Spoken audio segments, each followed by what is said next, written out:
Onde é que estão os livros de mulheres em que se encontra estrutura, concepção e valores como num livro de homem? As que escrevem são confusas, incorretas, não têm estilo próprio nem forma. De seus trabalhos não se tiram conclusões, senão as que vêm diretamente do coração. Passando do terreno sentimental, nada mais conseguem. Como, pois, poderei julgar minha mulher?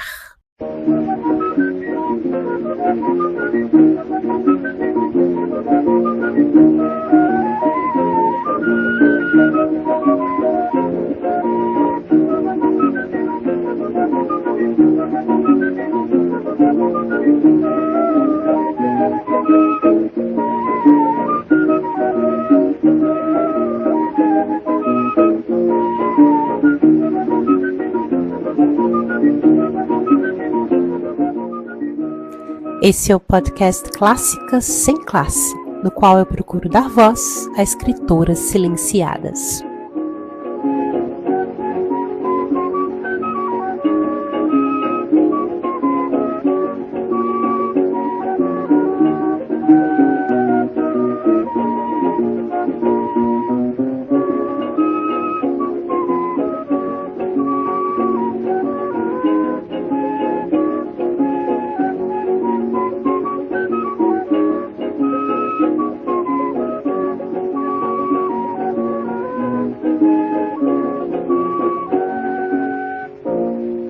No episódio anterior, eu comentei os 3 últimos capítulos da obra Imaginária, de Adalgisa Neri, que foi nossa leitura conjunta no mês de março de 2025.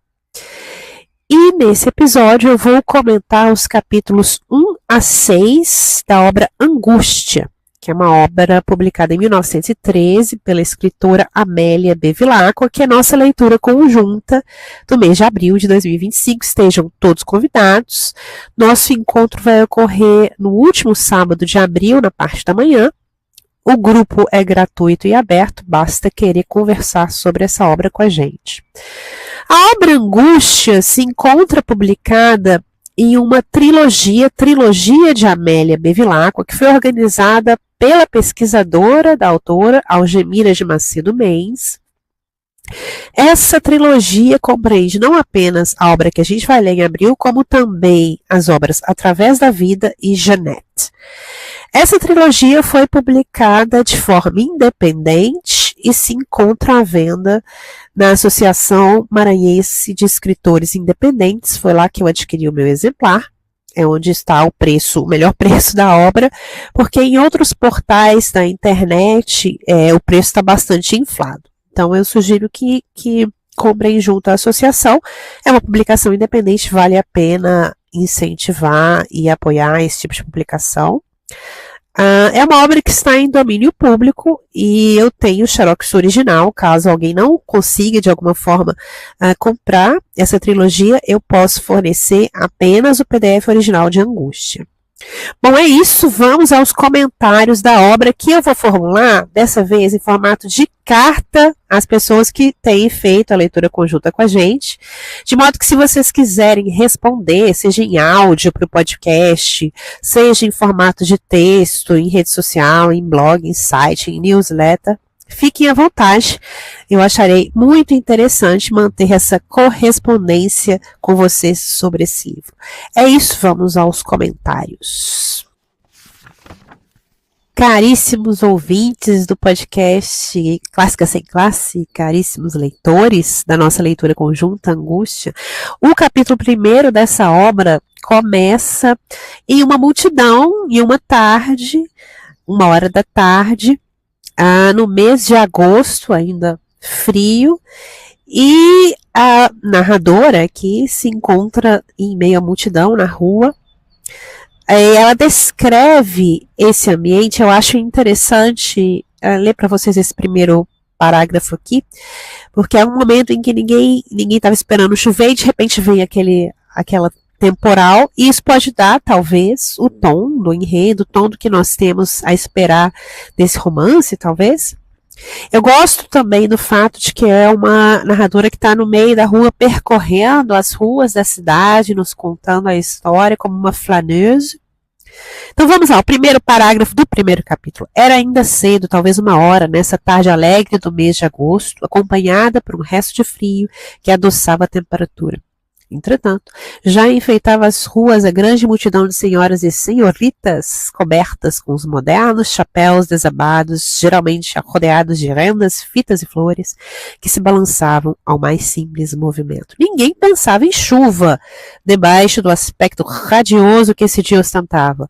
Repentinamente, porém, tudo empalideceu. Será que esse será o tom do enredo? Não sabemos ainda, ou será que sabemos? E ela vem descrever, então, o desenvolvimento dessa chuva, né? As nuvens escuras, um pingo ou outro caindo do céu. E aí é que ela vem se identificar. Nós começamos a formar o rosto dessa narradora. Então ela vem dizer que cada vez mais pesado, quando passei pelo largo de São Francisco de Paula, ela está no Rio de Janeiro, talvez, mas o movimento se tornou logo muito agitado, notando-se no semblante dos passeadores uma espécie de angústia, que também, talvez um tom do enredo, remete ao título do livro, Angústia. E ela vai relatar que a confusão vai aumentando cada vez mais, as pessoas estão aos encontrões ali, uma multidão, todos estonteados, num desvairamento de pássaro perdido, todo mundo buscando abrigo aí contra a chuva, contra essa chuva repentina. E já no parágrafo seguinte, a narradora vai se identificar como mulher, o que é interessante, uma mulher caminhando pelas ruas da cidade e nos relatando o que vê. Assim deixei o largo também apressada. Aqui nós vemos, opa, a narradora é mulher. A tempestade desesperou-se numa fúria violenta, levantava do chão toda a poeira que nos cobria, desapiedadamente da cabeça aos pés, arrancando ao mesmo tempo os chapéus e fazendo rodar, retorcer as roupas e tatear-se de olhos fechados. É um ambiente urbano também. A descrição da multidão, os encontrões, ao mesmo tempo que eles parecem aflitos, eles estão felizes. Ela descreve essa tempestade como uma espécie de festa, inclusive. Se demora bastante nessa descrição do ambiente. E depois ela toma o bonde. Novamente nós temos uma confirmação de que é uma mulher narrando. Instantes depois tomei o bonde e vim sentada num dos primeiros bancos do lado da frente. E é interessante pontuar aqui que essa narradora vai mudar ao longo do texto. E esse é um trabalho que eu acho muito interessante da Amélia Bevilacqua, a troca de narradores e como isso ocorre de forma tão sutil. Ela não apenas vai usar essa técnica de trocar narradores ao longo do texto, como também ela vai usar em alguns momentos a técnica do discurso indireto livre, que é uma técnica que ela também usara na obra anterior, que está nessa trilogia, Através da Vida. E eu acho esse trabalho com a voz narrativa muito interessante, especialmente nesse caso de angústia, porque o tema do livro vai ser o ciúme de um marido com relação à esposa. E trabalhar esse tema por meio de várias perspectivas é interessante, porque ela vai entrar e sair da mente desse marido e vai também entrar algumas vezes nas perspectivas de outras pessoas que estão ao redor desse casal. E a gente vai poder ver essa questão sobre múltiplas perspectivas. Isso é algo interessante porque esse é um livro que vai conversar, como eu já disse no episódio que eu fiz sobre essa autora, ano passado, em 2024, eu fiz um episódio sobre a Amélia Bevilacqua e lá eu comento que Angústia é um romance que conversa com Dom Casmurro, do Machado de Assis. Então eu acho interessante que nesse romance ela vai ampliar a questão, porque ela vai trazer essa questão do ciúme, enfim, do narrador não confiável, sob múltiplas perspectivas e sob múltiplas vozes. Pois bem, voltando à história aqui, a narradora senta no bonde e um homem senta-se ao seu lado pouco depois, na Rua das Andradas. A princípio ela não reconhece, acha que é um desconhecido, mas aí ela presta atenção e era um conhecido, um tal de Arthur Lourenço, e esse vai ser o nosso personagem ciumento aqui da nossa história. Ela, a princípio, fica sem reação, né, não quer dar ali a informação de que o conhece, né, conversar com ele, enfim. E ela começa, então, a descrevê-lo aqui para nós, leitores, né? Um jovem descrito como smart. É engraçado que essas escritoras do início do século XX, a gente viu nas obras que lemos no ano passado também, têm um certo olhar crítico quanto ao fenômeno, então, descrito como smartismo, né? desses mancebos modernos aí, influenciados pelas modas estadunidenses. Mas no caso, o Arthur aqui é um filho de italianos, e ele é descrito como um belo moço de origem italiana, um tanto smart, que fala sempre às senhoras com umas maneiras bizarras. Vou continuar a ler aqui. Muitas vezes, conservando entre as suas mãos as mãos delas, levantava-as como troféus de glórias, e fazia a dama gentil acompanhá-lo nessa curva recortada de graciosas mesuras, como se estivesse marcando uma figura de pas de quatre, até fazê-la sentar de novo. Então ela o descreve como insinuante, galante, gracioso. A princípio temos aí uma certa imagem positiva do Arthur, né? Ele tem modos aristocráticos, ele é simpático. E ela continua, essa narradora. A esses dotes que as mulheres tanto amavam, se aliava uma grande inteligência. Fino amador das letras e da arte em geral, sabia conversar com espírito, interessando o seu auditório com palestras variadas, sem se demorar nos assuntos. Eu vou pausar aqui porque ele é descrito da mesma forma como mulheres eram descritas como flores de salão. Né? Sabem falar um pouquinho de tudo, estão ali para ornamentar o baile. Bom, Arthur é esse tipo de homem. A princípio, porém, temos uma imagem positiva de um homem que agrada as mulheres, né? Mas, ao longo do livro, teremos a oportunidade de entrar na mente de Arthur e ver o que ele realmente pensa das mulheres. E o que eu acho aqui, já fazendo esse salto para o que a gente vai ler, é interessante, é esse contraste entre o Arthur visto de fora, dessa narradora e outros narradores, e o Arthur visto de dentro pelo leitor. Então, eu acho muito rico isso que a Amélia faz no livro aqui. Bom, a narradora logo se identifica, né, eles se reconhecem, e o Arthur começa a falar. E ele diz que ele estava casado, isso é uma novidade para a narradora, e ele começa então a relatar os pormenores do namoro, né, tudo que tinha acontecido até esse casamento. E aqui nós vamos ver a primeira mudança de narrador. Até então era essa mulher que estava caminhando, entra no bonde, encontra o cara, e aí ele passa a falar. Todos têm tido suas paixões, disse ele. A minha foi, com certeza, a mais vulgar desse mundo. E aí toda a narração, nesse momento, passa a ser feita pelo Arthur. E aí ele vem relatar como que ele conheceu a esposa atual. Né? Primeiro ele fala o seguinte: sempre amei as mulheres, embora seja aferrado antifeminista. Bom, por essa frase a gente já pode ter uma certa desconfiança se esse narrador Arthur é realmente confiável, né? Ama as mulheres, mas é contra, né, a emancipação das mulheres. Como é que fica isso? Ele continua. Porém, apenas gostava de as ver, de enlear-me com seus atrativos e de as sentir muito ideais como as flores, e como elas, não tendo outra missão na existência que a de espargir encantos e adornar ainda mais a bela natureza. Aqui ele fala do que ele considera ser o papel da mulher, né? Um mero ornamento, um bibelô. Ele continua, também gostava de as pressentir perto de mim, como um bando de colibris, ou uma multidão de borboletas vaporosas. Né? A mulher não precisa ter uma mente, nem melhor que tenha, nem voz, né? Ela tem que ser aí a borboleta vaporosa. Aí ele fala que ele gostava das mulheres nesses termos, mas ele nunca tinha realmente amado. E nunca tinha pensado em casamento. Né? Aí ele fala dos sonhos que ele tinha, né? Tinha todo tipo de sonho. Se ele realizou esses sonhos, a gente vai ver. Vamos ler aqui a parte em que ele relata os sonhos. Meus sonhos de adolescente foram outros. Queria uma cadeira no parlamento, uma senadoria, o governo presidencial da república, ser ministro, deputado e embaixador. Eu queria muitas coisas, eu queria uma vida na política. Queria mais. Queria ser romancista, poeta, pintor célebre. Queria ser artista, político. Também pensei em riquezas, quis ser milionário, queria ser rico. Ao mesmo tempo que eu estudava preparatórios, me agarrava aos compêndios de filosofia, de lógica, etc. Veja que ele tinha muitos sonhos, o casamento nem passava na cabeça dele, o que era o contrário de uma mulher daquele tempo. Né? Uma mulher daquele tempo nem podia passar na cabeça ser senadora, ministra, deputada. Romancista, perigoso, ia ser denegrida, né? Poeta, pintora, difícil.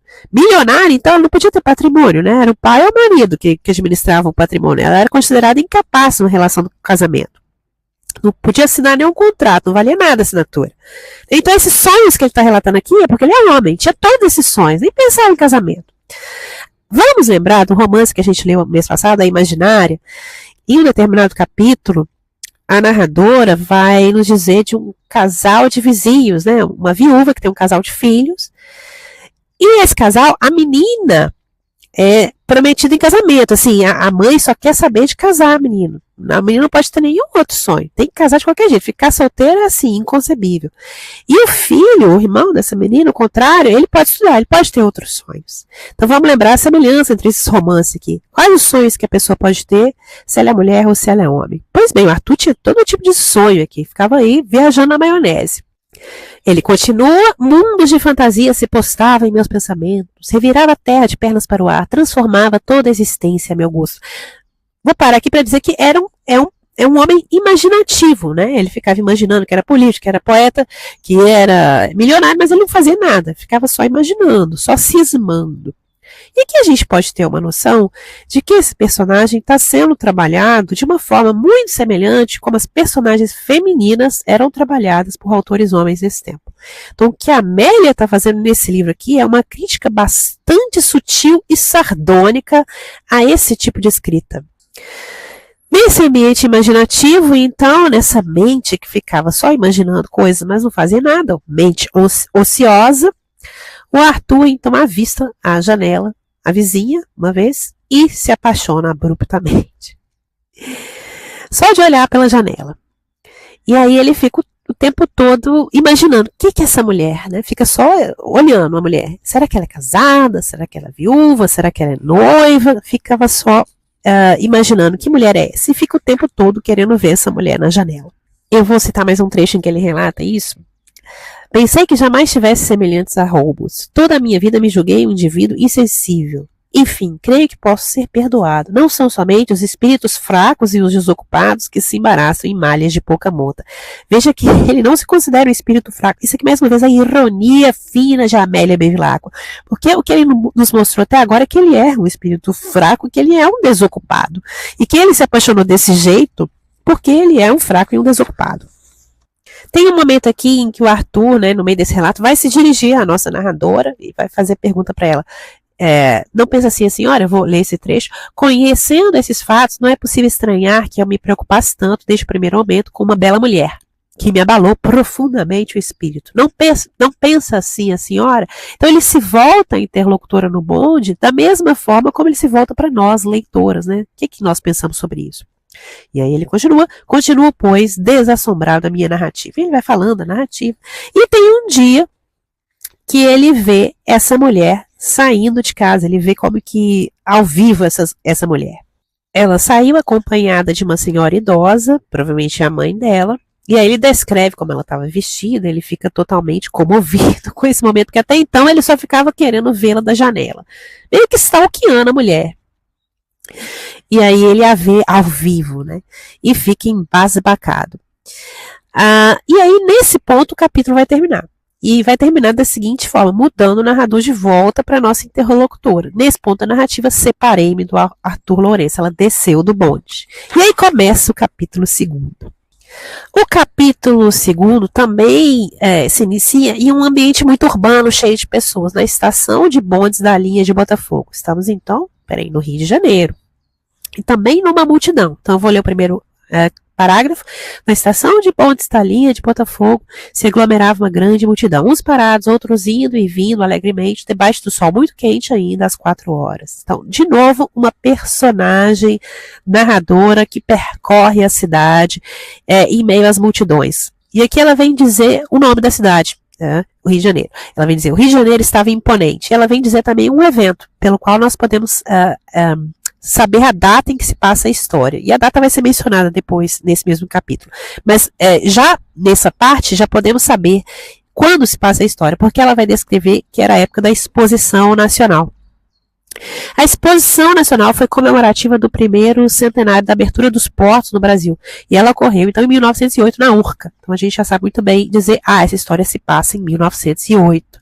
Em relação à publicação do livro, muito recente, né? Porque o livro é de 1913. Ela está ali na estação de bonde, esperando o bonde, e ela vem mencionar novamente a exposição e vem dizer que nesse dia que ela está esperando o bonde, a exposição acabou de ser aberta e ela vai falar: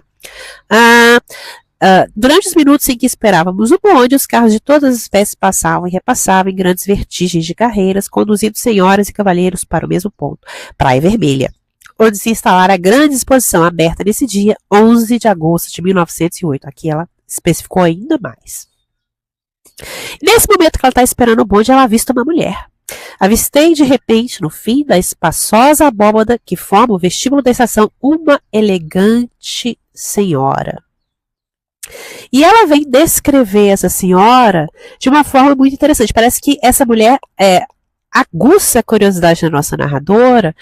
Ela reconhece ou não essa mulher, parece que ela conhece a mulher, mas não sabe dizer exatamente de onde, quem ela se chama, enfim. E ela descreve com alguns traços que são interessantes, como uma mulher sóbria, elegante, modesta, com um semblante melancólico. Todas essas são características que todas essas escritoras do início do século XX que a gente leu, e mesmo anteriores, do século XIX, são características vistas como positivas na mulher. E se a gente voltar um pouco mais no tempo e lembrar do modelo das donzelas da Nísia Floresta, eu falei um pouco sobre isso no meu canal do YouTube, a gente vai lembrar que esse é o modelo de mulher que não é aquela mulher vaidosa, que quer brilhar nos salões, cheia de frufrus, frivolidades, não, ela se veste de forma modesta, melancólica, é sóbria. Esse é o modelo de mulher aqui. Então, essa é a mulher que ela vê. E é por essa modéstia, essa sobriedade, que essa mulher vai chamar a atenção da nossa narradora. Essa mulher passa rapidamente e vai embora, e a imagem dela fica com a nossa narradora. E eu vou ler aqui o trecho. Por mais uma vez pensei naquele rosto. Com certeza não era desconhecido, mas a lembrança se apagava e não insisti em evocá-la. Dias depois ela vai novamente estar em um outro ambiente urbano, um restaurante, conversando com uma outra mulher. Ela está no restaurante Paris, na rua Uruguaiana, está ao jantar com uma outra senhora, e essa senhora vai voltar ao assunto do Arthur Lourenço, que a nossa narradora encontrara alguns dias atrás aí, no bonde. E aí a nossa narradora conversa com uma amiga, e essa amiga fala: sabe que o Arthur está casado? Sei, faz 2 anos. Dá-se com a família? Não, porém ainda a visitarei. Aí vem descrever. Essa amiga da nossa narradora vem passar vem descrever a esposa do Arthur Lourenço. E aqui nós temos novamente uma ligeira mudança de narrador. Não é mais a nossa narradora flaneuse, é a amiga dela no restaurante. Ela vem descrever a esposa do Arthur. É linda como os amores, a mulher do Lourenço. Por causa disso, coitado, padece muito. Sua vida é um verdadeiro suplício. Não imagina como ele vive desesperado de ciúmes. É um Otelo. Entretanto, devo dizer que ela desconta. Sabe perfeitamente ensinar. Seu modelo é apuradíssimo, vai além do que era preciso. Depois do almoço, metodicamente veste-se e vai passear. Todos os sábados aparece na rua do ouvidor, arrastando um luxo desmesurado. Veja que a gente começa a enxergar a mulher do Arthur pelos olhos dessa amiga da nossa narradora inicial, e a gente tem uma imagem um pouco negativa dessa mulher, né? Parece que ela está fazendo padecer o marido dela, né? Querendo passear todos os dias na rua, vestida de forma luxuosa, querendo chamar atenção, e o coitado do marido ali com ciúmes, né? Sem saber o que fazer. E essa amiga continua a narrar um evento em que ela viu os dois, né, descendo na rua. Vou ler o trecho aqui. Outro dia, um simples incidente fez me prestar atenção aos dois. Vinham a carro pela rua Gonçalves Dias. Fizeram uma parada numa loja de perfumarias. Ao saltar, ofereceu ele a mão à mulher para descer. E esta, muito desdenhosamente, foi rejeitada. Obrigada, desço sozinha. Fiquei consternada. Talvez não merecesse tanta dureza, porque é um rapaz de escola. Tem muitas qualidades boas. Vou parar aqui e analisar esse trecho, que a mulher não queria a ajuda do marido para descer do carro. Queria descer sozinha. Isso foi interpretado negativamente pela amiga da nossa narradora flaneuse, né? Opa, como assim? Coitado dessa mulher, né? Aí a amiga fica consternada. Essa mulher, né, não foi delicada com o marido. E já começa então a elogiar o Arthur. Coitado, ele é um bom rapaz, tem qualidades muito boas, não merece esse tipo de esposa. Veja que esse comportamento de independência da mulher é visto negativamente por outra mulher, que se compadece do marido. Isso é interessante se a gente passar a analisar o tema maior aqui do nosso clube esse ano, que é prescrição de comportamento feminino. A gente começou a discutir isso nos podcasts que eu fiz sobre a imaginária e continua nesse livro, nesse tom. O que é visto negativamente e positivamente como comportamento feminino aqui? Como que a mulher é analisada pela sua aparência, pela forma como ela decide se conformar ou não às prescrições de comportamento desse tempo? E qual a natureza dessas prescrições? Em que elas limitam ou não o comportamento dessa mulher? Se esse mesmo homem tivesse essa mesma atitude, ele seria visto negativamente, tal como foi a esposa do Arthur? E aí, essa amiga da nossa narradora continua falando do Arthur. Faz uma pequena crítica a ele. Vou dizer aqui, se fala mais do que deve em atrizes, se é mesmo um tanto pândego, não é coisa também de muita monta. Veja que ela reconhece que ele é meio pândego, fica falando de atrizes e tal, mas coitado, né? Tem uma esposa ruim, isso não é, a gente tem que colocar a mão na cabeça desse garoto. O mesmo tipo de comportamento não seria tolerado se saísse da boca de uma mulher. Então, passando a mão na cabeça do homem, uma mão que não seria passada na cabeça da mulher aqui. E a amiga da nossa narradora continua a falar, e aí começa, né, simplesmente a criticar o Arthur. Mas sempre falar, coitado, né, não é culpa dele, não teve princípios bons na sua formação, blá, blá, blá. Mas tudo que ela fala, aí já nos dá, a nós, leitores, uma visão negativa do Arthur, né, leviano, muito imaginativo, gosta de ficar na rua, tentando participar de todo tipo de conversa, política, financeira, literária, não tem nada no fundo para falar. E assim, e aí a amiga da nossa narradora, mesmo depois de todas essas críticas, ela conclui da seguinte forma: não se pode dizer que seja um homem mau, porém um leviano, de quem os próprios gestos são tão rebuscados. Ok. Ele é um leviano, é rebuscado, é imaginativo, é tudo de ruim, né? Tem um comportamento vicioso, boêmio, mas não se pode dizer que seja um homem mau. Se toda essa descrição fosse feita de uma mulher, a conclusão não seria essa, né? Seria muito diferente. É uma mulher que vive na rua, querendo participar de todas as conversas, fala muito em atriz, é muito imaginativa, histérica. É uma mulher má. Não se pode dizer que seja uma mulher boa. A conclusão seria inversa. Então é interessante a forma irônica com que a escritora trabalha essa questão aqui, que pode até passar desapercebido quando a gente dá uma primeira leitura, de que é uma crítica ferina à duplicidade de régua moral para medir comportamentos de homens e mulheres nessa época. O capítulo vai terminar com uma nova mudança de narrador. A narradora fala, tínhamos acabado de jantar e levantamos-nos. Então nós passamos aí da amiga da narradora para a nossa narradora flanesa original. Elas estão saindo do restaurante e o que acontece? Entra uma mulher. Todas as cabeças se voltam para a entrada do hotel e aí a amiga dela diz, são eles. Quem são eles? Ora, o casal Arthur e a esposa dele. A narradora vem dizer, reconheci imediatamente na senhora a gentil personagem que avistara de relance na estação. Então ela vê que aquela mulher que ela tinha visto na estação de bonde, estão lembrados? Era a esposa do Arthur. Eles estão entrando juntos no restaurante e a amiga dela disse, aí são os dois, o Arthur e a esposa dele. O capítulo 3º se inicia em mais uma cena urbana, em uma multidão, sob o ponto de vista dessa nossa narradora flaneuse. Dessa vez estamos na Confeitaria Castelões. E ela diz, vou ler o primeiro parágrafo do capítulo 3º, a cidade estava nesse dia muito alegre, uma verdadeira festa. Isso me admirou unicamente por ser segunda-feira, pois o geral é haver movimento mais notável aos sábados. Porém, como sábado e domingo foram chuvosos, explica-se a alegria.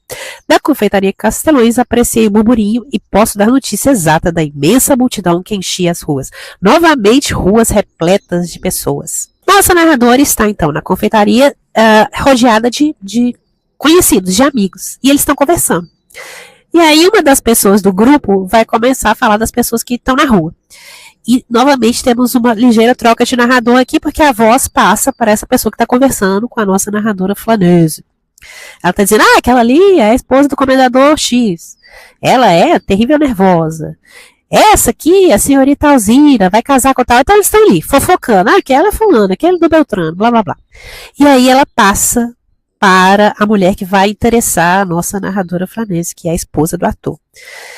A conhecida vai dizer o seguinte: a outra, que vai um pouco afastada, repetia baixando tanto a voz que eu muito a custo consegui ouvir: é a adorável Tessa.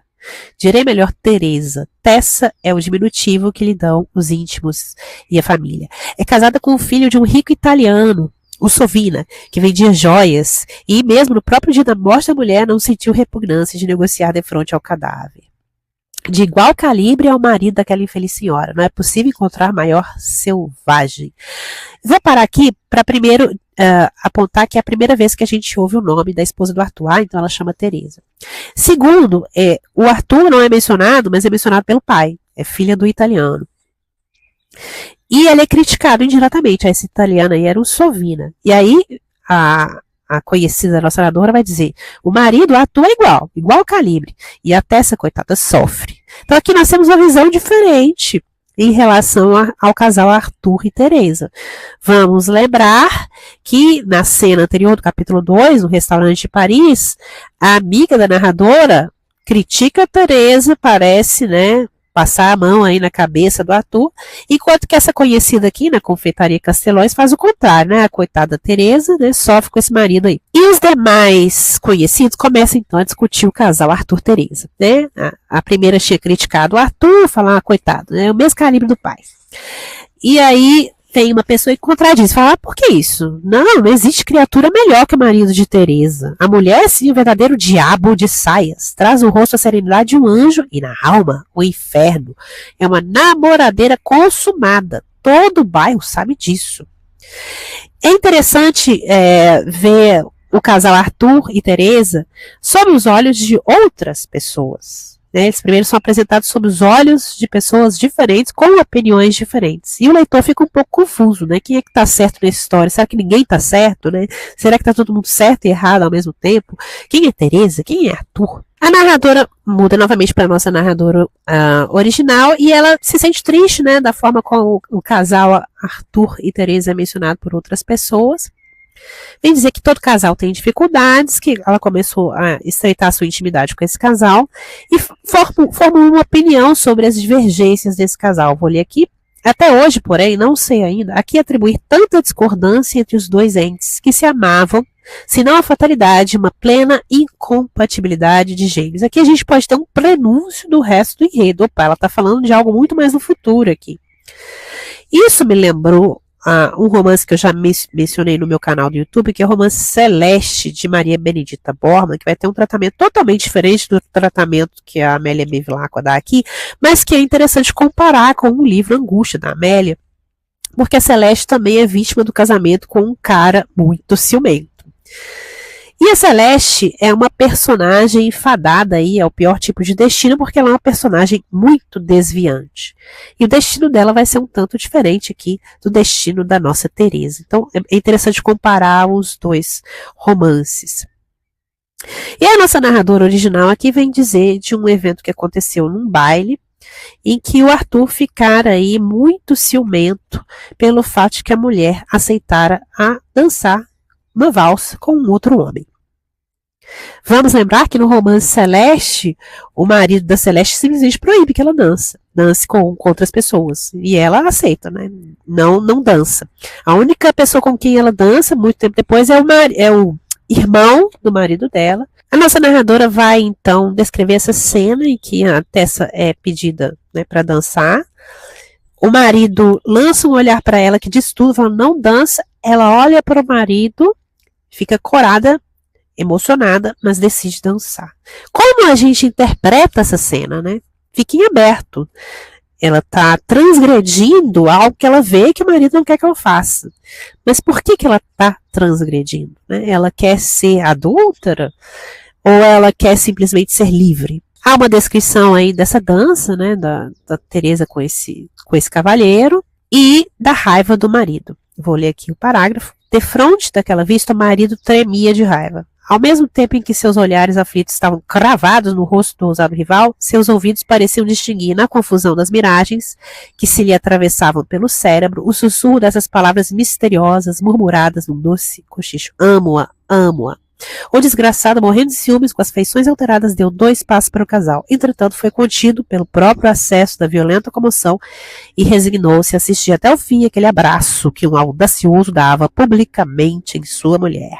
E agora continua a narração em terceira pessoa, que parece começar a invadir a mente do Arthur. Então aqui há algo que parece o uso do discurso indireto livre, que há o uso de expressões que são próprias da mente do Arthur, mas em uma narração de terceira pessoa. Nada lhe parecia mais insuportável e indecoroso na vida. Não havia dúvida, tinha bem certeza. O apresentado tomara posse, a conquista estava feita, nenhuma defesa da parte dela. Isso aqui está na mente doentia do Arthur. O casal chega em casa após esse baile e haverá uma briga, né? Teresa vai tirar os trajes do baile, o marido tá resmungando, ela pergunta, o que você tá falando, Arthur? E aí começa, eu vou ler esse diálogo. É com você mesma, assanhada. Assanhada? Por quê? Que demônio de agarração com aquele pedante? Então o senhor pode dançar, divertir-se, e eu não? Por que isso? Ai, está muito sábia, são os Zolás e os Maupassants, não é mesmo? Deixe de tolices, homem de Deus. Vamos dormir, que é muito tarde. Era só que faltava ter ciúme do Ramos. Pois não é ele seu melhor amigo? Não é a ele que agrada mais do que ao mundo inteiro e a companhia que sempre preferiu a outras? Vamos ver nesse diálogo muitas coisas interessantes. Ela vem dizer, então o senhor pode dançar, divertir-se, e eu não? Novamente esse tema aí de prescrição de comportamento, dupla régua moral, que a gente vai discutir em todos os livros que a gente vai ler esse ano no Clássicas. E aí o marido não responde a pergunta dela, né? Não responde, por que essa diferença, por que você pode dançar ou não? Ele simplesmente diz, o problema é que você está lendo, né? Zola e Maupassant. Então a gente já tem uma visão, essa Teresa é leitora, né? Leitora dos franceses. Mais uma informação que nós temos é que ela dançou com um amigo, né? O melhor amigo do Arthur Ramos. O cara está com ciúme do melhor amigo. Isso é interessante também se a gente compara, né, ou coloca para conversar, vamos dizer nesses termos, o romance Angústia e Dom Casmurro. O diálogo continua de forma muito interessante, porque ele vai dizer, por isso mesmo que eu me aborreci, porque ele é meu melhor amigo. Aí a esposa vai responder o seguinte, ora, que pieguice, se o senhor fosse mulher, somente as mulheres são tolas e desconfiadas. Deixe-se de ridículos, lembre-se de que eu jamais lhe fiz exprobração alguma, e o senhor tem feito horrores comigo. Veja que ela disse, esse seu comportamento seria aceitável se você fosse mulher, mas o senhor é um homem. Novamente aqui a gente pode analisar prescrição de comportamento para homens e mulheres. O que é um comportamento tido como feminino e o que é um comportamento tido como masculino. Qual é essa duplicidade de códigos que vai refletir na duplicidade de prescrições morais para homens e mulheres e como isso limita ou não o comportamento das mulheres desse tempo, né? Veja que esse comportamento aqui de ser ciumento, de ficar elucubrando, cismando, é tido como feminino. O que isso diz sobre uma visão negativa em relação às mulheres e o que isso diz sobre as limitações de comportamento da mulher. Eles continuam discutindo. A Teresa simplesmente desiste de continuar essa discussão que não leva a nenhum lugar, vai dormir. E aí nós passamos a narração na cabeça do Arthur. Ele vai dizer, muito depressa reconheço o abismo a que me atirei. Deverei dizer que a odeio, que esse amor me tortura, me acaba a existência, é evidente que ela não me ama. Ele começa a elucubrar, não é possível. Se ela me amasse, ela não dançava, né? Com meu melhor amigo, aí ele começa a fazer essas lucubrações, começa a dar uma pirada total aqui na maionese. Aqui a gente pode ter uma visão de dentro de quem é o Arthur, das loucuras da mente dele. Ele tá lá nervoso, decide entrar no quarto, fazer as pazes, quer fazer um carinho ali. Vamos voltar a ser amigos. Ele tenta abraçá-la e a Teresa já tá dormindo, não responde às carícias dele. E aí isso só aumenta o ciúme dele, né? Aí ele diz, ainda mais despeitado com essa decepção, olhou para o colo deslumbrante onde seus beijos se perderiam como se fossem dados numa estátua. Depois disse muito magoado, ingrata, não posso mais dizer que somos dois, sou um somente, um miserável que se exalta, se apavora, pensa no futuro, na solidão e nessa grande ferida aberta em pleno peito. Veja aqui um uso de narração tão interessante, porque começa com uma narração em primeira pessoa de uma personagem que participa da história, a nossa Flanese, depois passa pela mente de várias pessoas com quem convive a nossa Flanese, depois a nossa narradora Flanese vem dizer do que ela conhece mais sobre esse casal, essa briga, Há o uso de discurso indireto livre e, paulatinamente, esse uso do discurso indireto livre que se apropria da mente do Arthur vai direto para a boca do Arthur. Ele passa a narrar em primeira pessoa.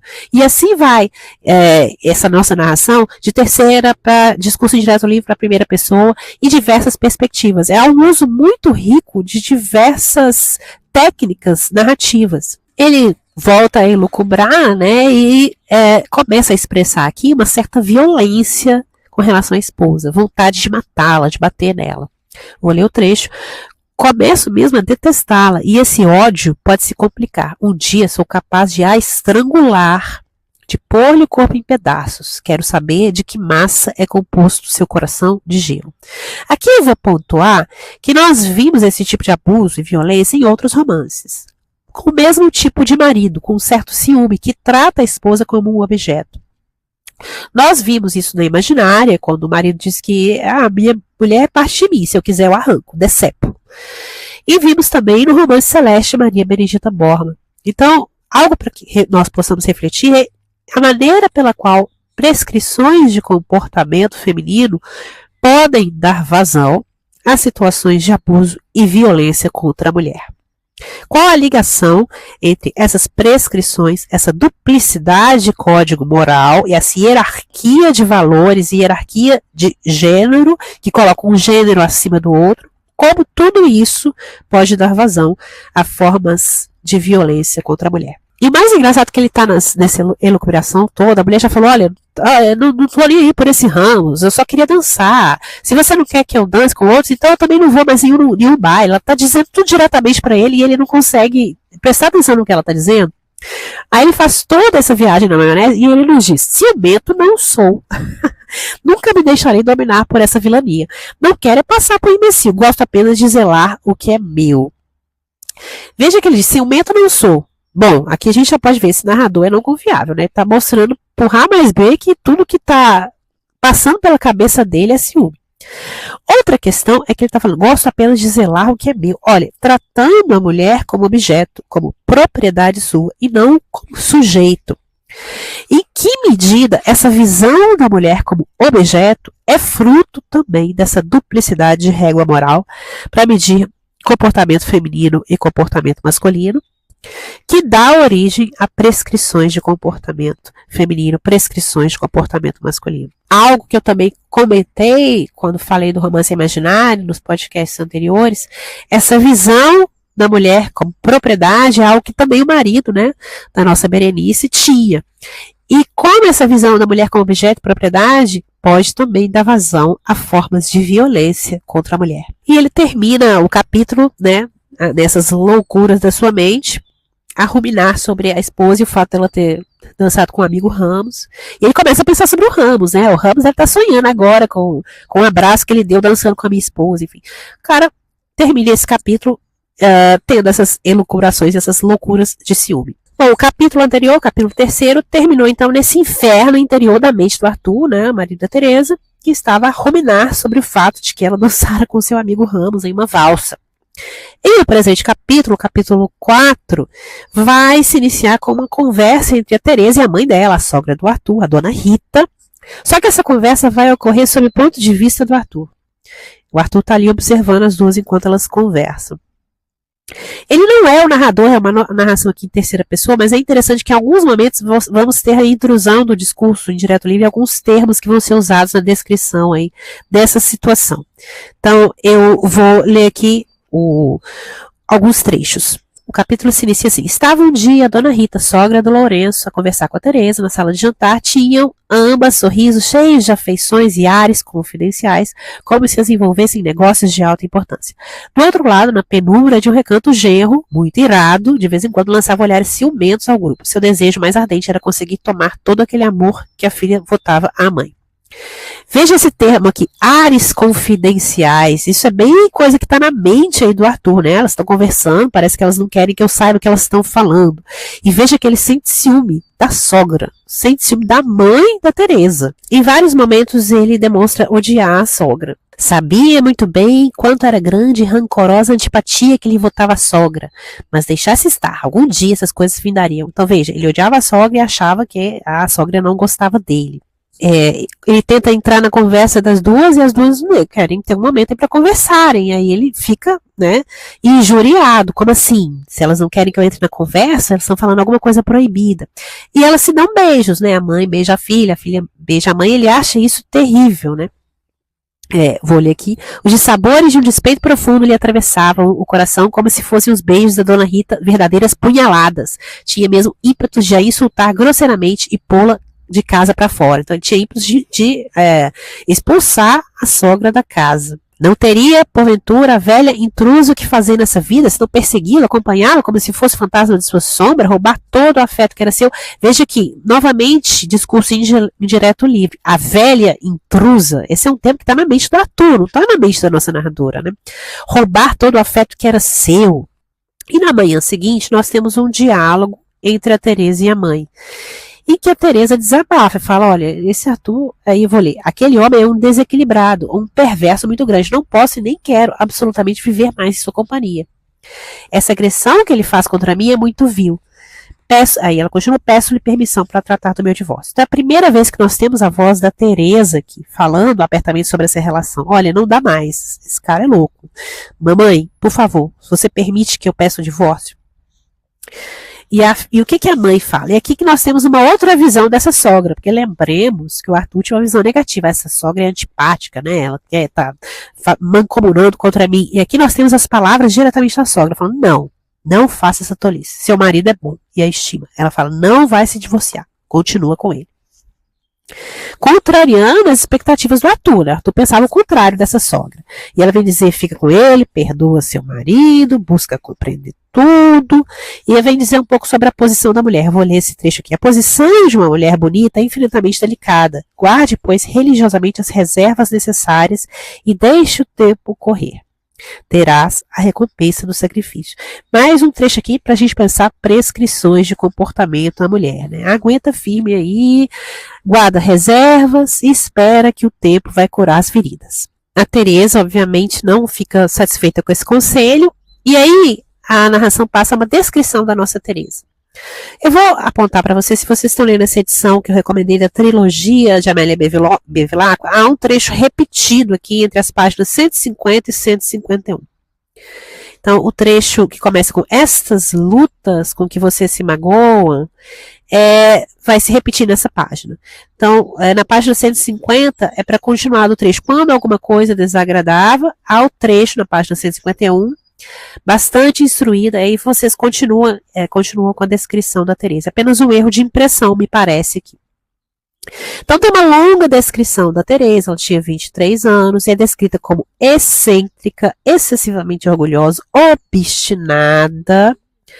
E vou ler um trecho aqui. Quando alguma coisa desagradável em seus traços fisionômicos, era logo apagada por superiores atrativos que faziam depressa esquecer qualquer impressão desfavorável. Bastante instruída, tinha também inteligência clara e o dote de uma calma absoluta, mesmo tão grande que parecia pertencer à família dos fleumáticos. A linguagem era bastante judiciosa e interessante, pela coordenação das ideias e justeza positiva do colorido sincero. Notava-se em todos os seus movimentos a paciência dominadora de um indivíduo voluntarioso, desses que, em certos momentos, nem um tiro de peça consegue assustar. Então veja que ela é voluntariosa, excêntrica, orgulhosa e instruída, de uma clara inteligência. Mais à frente, o império que possuía sobre si própria era extraordinário. Quando queria, parecia ser feita de pedra. Nada a abalava. Sua conversa predileta era sobre os assuntos filosóficos.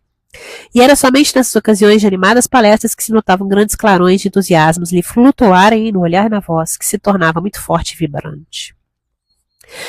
Veja que interessante, ela se interessa por assuntos filosóficos, algo que não era considerado feminino ao seu tempo. Era orgulhosa, obstinada, instruída. Então ela está no campo ali da transgressão do que é considerado apropriado para uma mulher nesse tempo. E mais à frente nós temos a forma pela qual o Arthur respondia a essa transgressão, a essa intelectualidade da mulher. Vou ler o trecho aqui.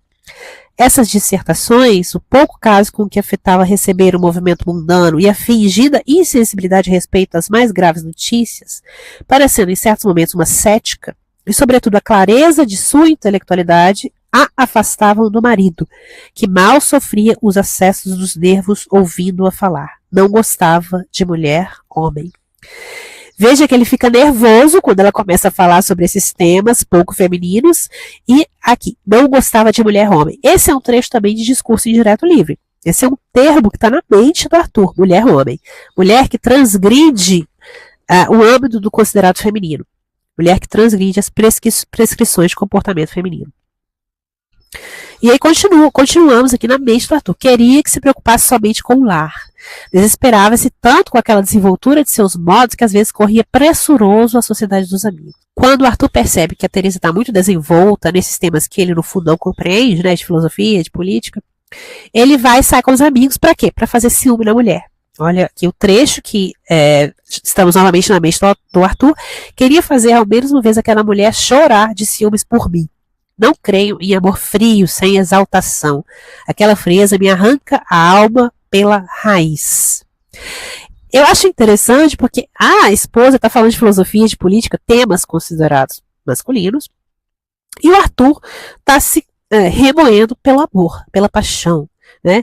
Ele não aguenta a frieza da esposa. A Amélia Bevilacqua faz aqui de forma muito sutil e inteligente essa inversão de papéis. Ela constrói um personagem masculino que reúne atributos considerados femininos.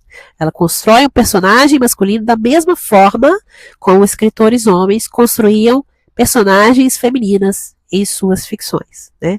Aquelas mulheres que desmaiam, que choram, que são histéricas, que só têm o amor na mente, só conseguem pensar em casamento, em amor, que não aguentam a frieza do intelecto, das discussões filosóficas, enfim. E aqui nós passamos novamente a mente do Arthur, porque ele vem denegrir as mulheres, né? Jamais terá capacidade para penetrar os segredos da ciência. Somente ao homem se desvenda as grandezas desses altos problemas. Mesmo quando não tem instrução, tem perspicácia, nasce familiarizado com a luz. Mas ele é um exemplo concreto de nada disso, né? É engraçado como ele é um narrador não confiável até nisso, e a ironia da escrita também presente no que ele está falando pra gente. Ele está deixando bem claro que o ponto cego dele, a gente consegue, como leitor, ver uma coisa que ele não consegue ver sobre si mesmo. E em seguida tem o trecho com o qual eu comecei esse episódio, em que ele questiona onde é que estão os livros de mulheres, e que se encontra a estrutura, concepção e valores como num livro de homem. Pois bem, esse é um livro de mulher, Angústia, escrito por uma escritora mulher, que vai escrever um livro de homem, com os mesmos preconceitos de um livro de homem. Só que preconceitos esses aplicados, dessa vez, ao personagem masculino. Esse que eu acho genial desse romance Angústia. E o capítulo termina com o Arthur, novamente, aí, a sua mente louca, totalmente mergulhado na angústia, que é o título do livro, né? Vou ler o trecho. Vivo debaixo de uma verdadeira angústia, caminhar no escuro atrás da sombra que me foge, a querida messe de carinhos de amor que forma a doçura da vida. O capítulo 5 começa nas angústias do Arthur aí, ele até contempla o suicídio, né? Melhor seria acabar com a existência, esmagar a cabeça com um tiro e se aliviar do tormento, que nos lembra também vários momentos em que a personagem Celeste, da obra de mesmo título de Maria Benedita Bormann, né, que ela contempla várias vezes o suicídio, nessa obra da Amélia Bevilacqua é o personagem masculino. O Arthur, então, é esse personagem histérico, cismarento, que põe-se a chorar, o amor está no centro da existência dele, ele não consegue pensar em mais nada, contempla o suicídio, enfim, um personagem construído com os mesmos preconceitos que eram atribuídos às personagens femininas dos romances dessa época. E o Arthur está nesse conflito que existe na cabeça dele entre a oposição, a tensão que há entre a Teresa real e a imagem que ele tinha do que uma mulher deveria ser, do que a Teresa deveria ser. Há uma cena em que o Arthur está reclamando da Teresa com a sogra, né, com a dona Rita. E a dona Rita que, não, Arthur, põe a mão na consciência, a Teresa te adora. A dona Rita querendo manter vivo esse casamento aí, e nem o Arthur, nem a Teresa conseguindo enxergar um ponto, né, para que esse casamento continue. O Arthur tá reclamando da Teresa com a sogra, e aí ele vem falar uma cena seguinte, que ele vai reclamar que a Teresa vai no café da manhã e lê o jornal, não presta atenção nele, só quer saber de ler. Né? Eu vou ler o trecho, senta-se junto à mesa, defronte do prato, que a criada lhe serve, e agarrado ao jornal da manhã, vai lendo e comendo. Uma garfada na boca, uma olhadela ao jornal. Isso, placidamente, sem se voltar nenhuma vez para o meu lado, como se estivesse sozinha com seu prato e o seu jornal. Depois, como se fosse um imenso pavão de penas brancas, sai vagarosamente arrastando seu vestido de alto preço, toda a exalar perfumes, e se afasta como se fosse uma rainha. E a senhora acha que essa impostura não é irritante? Veja que a Teresa é descrita como lendo um jornal na mesa do café da manhã. Se fosse um personagem homem lendo o jornal na mesa do café da manhã, né, sem prestar atenção na esposa, isso seria normal, né, não seria motivo para tanta revolta. Mas é a Teresa, a mulher, que lê como um personagem homem. Se fosse a descrição de um marido lendo um jornal, não haveria tanta surpresa, não haveria nenhum problema. Eu acho também muito fina a ironia da Amélia nessa cena. Novamente, o tema da prescrição de comportamento que vai perpassar os livros aqui que a gente vai ler, né? O que é permitido a uma mulher e como ela deve se comportar, o que ela deve aparentar em público para ser considerada feminina, para não transgredir o campo que lhe é próprio, né? Uma mulher não pode simplesmente sentar à mesa do café da manhã e ler. Outro ponto interessante é que o Arthur não está interessado nas notícias, na política, no que está escrito no jornal. Ele só quer saber da mulher prestar atenção nele, né? Esse é um comportamento que era classificado como feminino.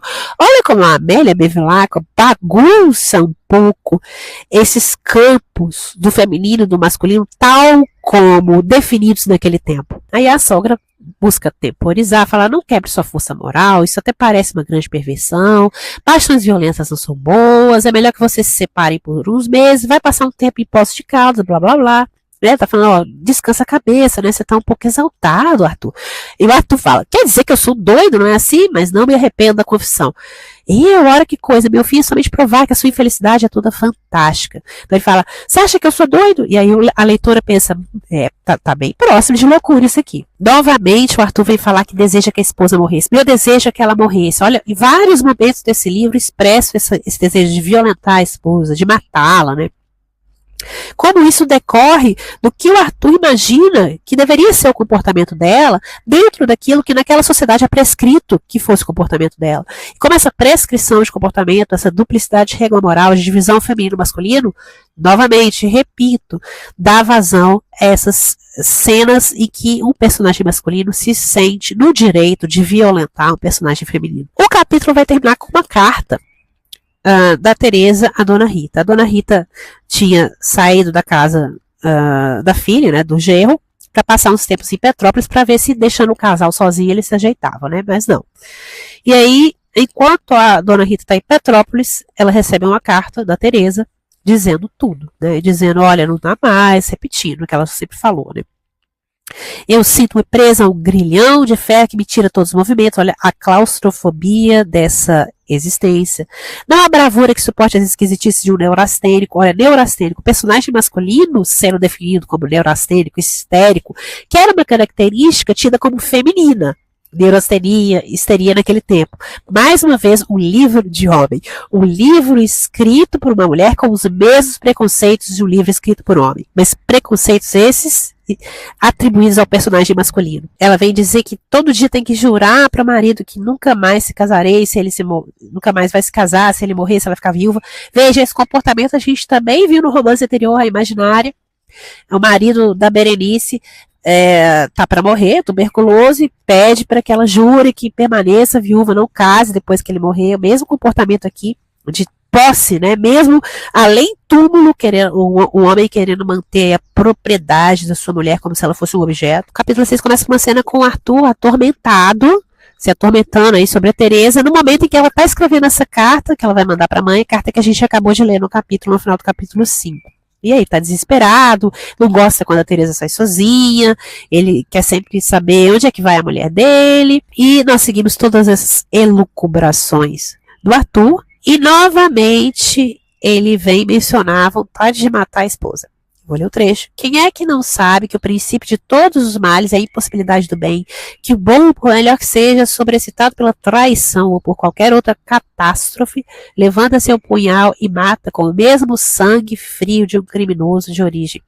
Veja que aqui ele tenta já justificar moralmente a sua vontade de matar a esposa. Quando ele está no meio dessas elucubrações, a Teresa chega da missa. Só que ele não sabe onde ela foi, ele perguntou onde você foi. E ela se nega a dizer de onde ela veio. Mas ela veio da missa, a gente sabe que ela estava no lugar o melhor possível. Ela está segurando um livro, ele pergunta que livro é esse? Ela não quer dizer que livro que é. Ela fala, um livro à toa. E aí ele fica irritado, por que você não quer me dizer onde você foi? Que mistério é esse? E aí ela vai dar uma resposta, o Senhor nunca me diz onde vai. E aí ele fala, sempre desamável, não consinto absolutamente que me fale assim. Por que não? Quem será capaz de me impedir? Eu, está ouvindo? Presunçoso. É para rir. Quem é que o teme? É melhor conter esse entusiasmo. Veja que o amor está esfriando. Que mulher teimosa. Veja a briga dos dois, né? Ele pergunta, onde você foi? Ela não quer responder porque ele não precisa responder. Veja que é uma questão de orgulho, de liberdade, de transgressão, de uma prescrição de comportamento. Ora, o homem não precisa dizer onde vai, porque eu precisaria. A discussão vai escalando e aí, em uma espécie de blefe, o Arthur fala, é melhor o divórcio, isso não é mais vida, é o inferno. E aí o que a Teresa faz? Muito bom, eu aceito. Aceito com muito prazer a proposta, disse ela, erguendo-se mansamente. O cara blefou, não esperava que ela aceitasse e ela orgulhosamente, mansamente fala, então beleza, vamos nos divorciar. E o capítulo termina nessa cena em que ela se levanta da mesa, coloca o chapéu, sai de casa e o Arthur fica engolindo a amargura desse desdém. Parece uma cena de novela, né? Parece um capítulo de novela que terminaria aí nessa cena dramática da separação do Arthur e da Teresa, ou pelo menos do possível divórcio entre eles. Bom, é isso. Eu termino por aqui a minha carta a vocês, ouvintes do podcast, leitores da nossa leitura conjunta. Convido vocês a continuarem essa correspondência. Vocês podem mandar mensagens de áudio para o podcast, escreverem texto, enfim. E convido vocês a participarem da leitura conjunta e participarem do nosso encontro ao final de abril. É isso e até mais.